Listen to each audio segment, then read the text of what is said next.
Hello there, Sev from 17 once again, bringing you the second part to Chapter 5 in my Killzone 3 Elite Difficulty video walkthrough. And this is the Stahl Arms Infiltration level. And we're still in this really large room, and the reason for this is there's a ton of dudes. And as I said in my last video, use the heaviest gun you've got because there's plenty of areas to refill it and it will kill everything the fastest. Because the guns on this game are notorious for not being very accurate or very deadly, because it's just this game really. But once you clean these guys up and you push forward here, you can carry on through this lovely looking laboratory, and then Rico has to open this door, and to open this door it takes him a while, and all you have to do is kill the people adjacent to you on a balcony. And the best way to do that is if you charge your super fuck you energy weapon, but I'm a little late to do it. Here we go. There you go, cleans up a ton of dudes, and because there's a refill there, this is the only gun you should use on this section because it will murder people, and it will murder people ceremoniously because it's really good at it. And what will happen is, if you stay behind this cover at this vantage, you'll see people on the ground, you'll still see people on the balcony, and you just have to clean them up as quickly as you can. It's challenging if you make it challenging, i.e. don't play like an idiot, be patient, use cover, and you shouldn't have any problems with this section whatsoever. You'll see them on the balcony, you'll see them on the lower floors. This gun has a ridiculous amount of splash damage, and even if it's remotely near people, it generally just kills them. It's a fantastic weapon.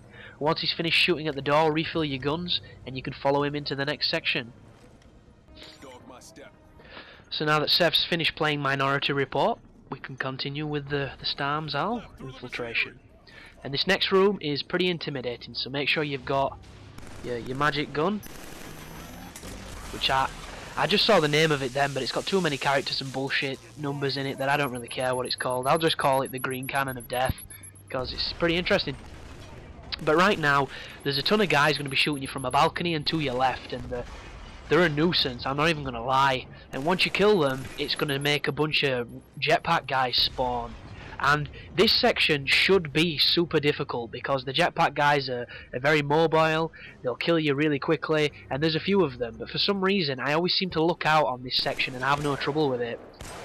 So the first thing that I would say do is clean up that guy so that he's not sniping you on the balcony. Do you see those guys to my left there that I just got shot by? Use your Green Cannon of Doom for them. There you go, that should hopefully kill some people.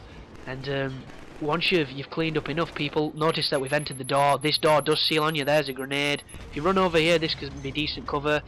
Also, to the right of me right now, there is like some computer banks or some kind of, it's like a metallic square that you can sit behind. It's like a server bank or something. I don't know what it is. And this is the piece of cover that I pretty much use for this full fight. The main reason being is it's the most distance for the jetpack guys to get to you, and you can openly strafe around it to put this between you and enemy fire. And here comes the first jetpack guy. He's over there doing his flying thing. They're notoriously difficult to hit with this gun, but if you do hit them, you can kill them really quickly. So rely on your green cannon if you can. It will definitely clean them up very quickly.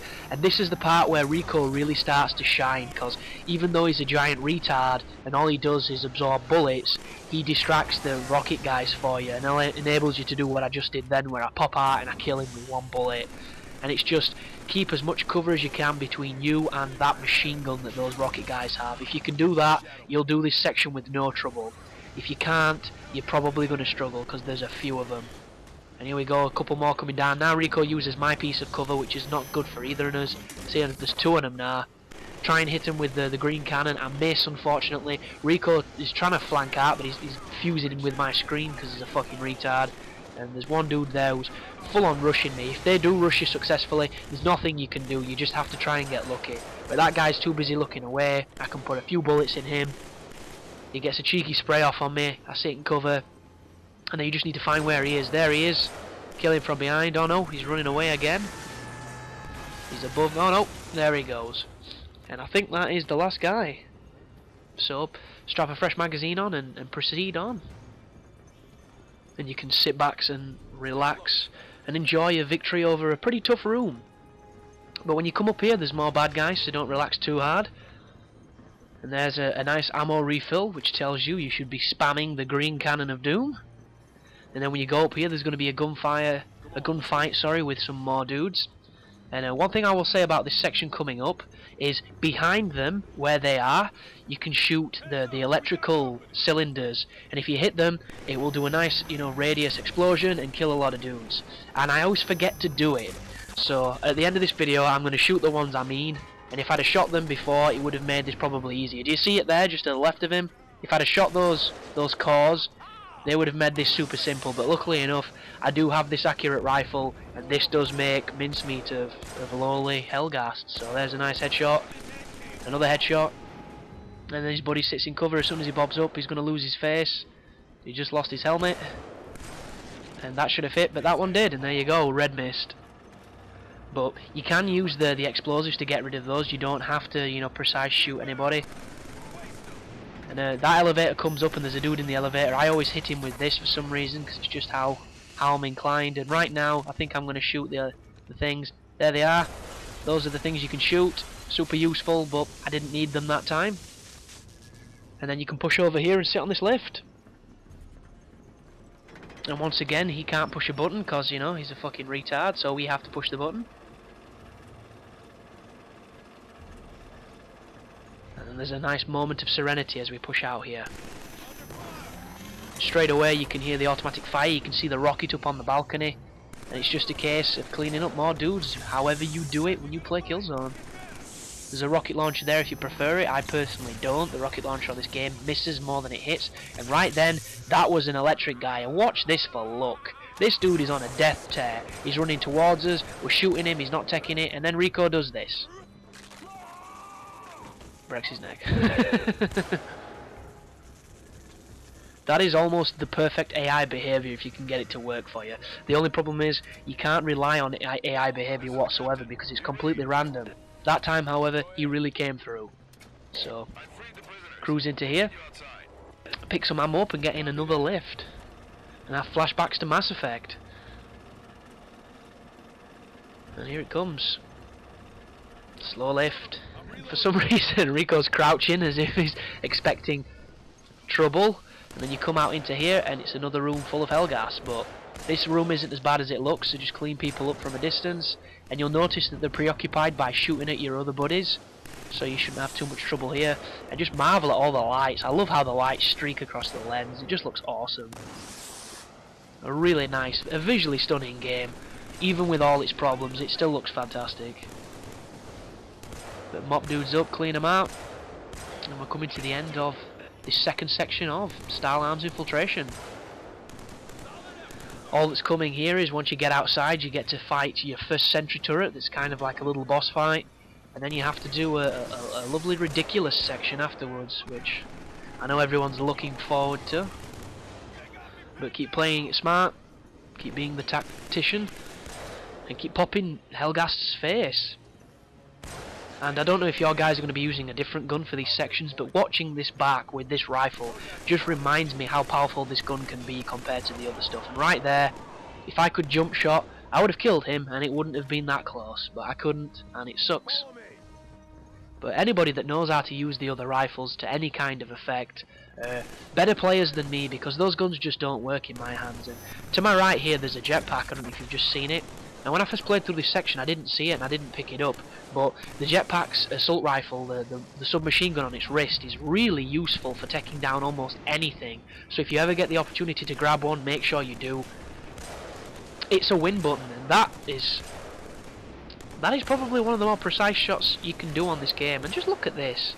This makes it look like a first person shooter, even though this gun does have a bit of recoil and its aimer isn't always as precise as it should be, but people die when you use it. And you shouldn't have conversations like this about any shooter. I shouldn't be saying this gun actually works. It's just silly. But clean them up, watch your balconies, watch your corners, use these crates for cover, and then cruise over here and pick up one of those jetpacks when you're done. Bear in mind it will switch out whichever one is your heavy weapon, so the green cannon of doom, as much as I love it, the game takes it off you anyway on the next level, so you can't keep it. Which I personally think is bullshit. What is the point in resetting your weapons every level? I could understand it if it refills your ammo, but don't take a gun off us with picked up. Like, I would play the entire game with the bolt gun if I could. because as soon as I pick that gun up, that's when I start having fun. Anyhow, the last minute now is me taking on the sentry, and the best way to do this I've found is to stay inside this tent, this like hangar building when I'm in. Don't go out too soon, and what it will do is the sentry will shoot you with its turret. Then once it's finished doing that, it will do a bombing run. So when you go out, shoot it as best you can. As soon as you think it's going to do the bombing run, back into the hangar, and it'll fire its missiles. As soon as it's blown its load, you can go back out and start gunning it down, and just repeat ad nauseam. Bear in mind, this thing can kill you surprisingly quickly if it gets its shots on target, so don't be, you know, surprised if you get to see the game over screen instantly and you don't even know what you did wrong. It's just one of those things where the greedier you get, the more likely you are to pay the price. I mean, just look at that. 1 inch closer to that missile impact and I would have died. Right now you can use the rocket launcher to speed this up. I'm using this because I like the jetpack and I thought it might have helped. I do get a little bit impatient though, and I cruise over here and pick up one of the missile launchers, because if you hit it spot on with a missile, it will kill it. I don't know if it kills it without damage, but it definitely kills it with damage. And then once you murder it, there'll be a cutscene, and then it'll be on to the final section of this level. So once again guys, thanks for watching. Please try and rate my videos as you can. I don't care if it's up or down, whichever you felt it deserved. And if you're new, please subscribe. I'll hopefully get as much content out to you as I can. So you take care now.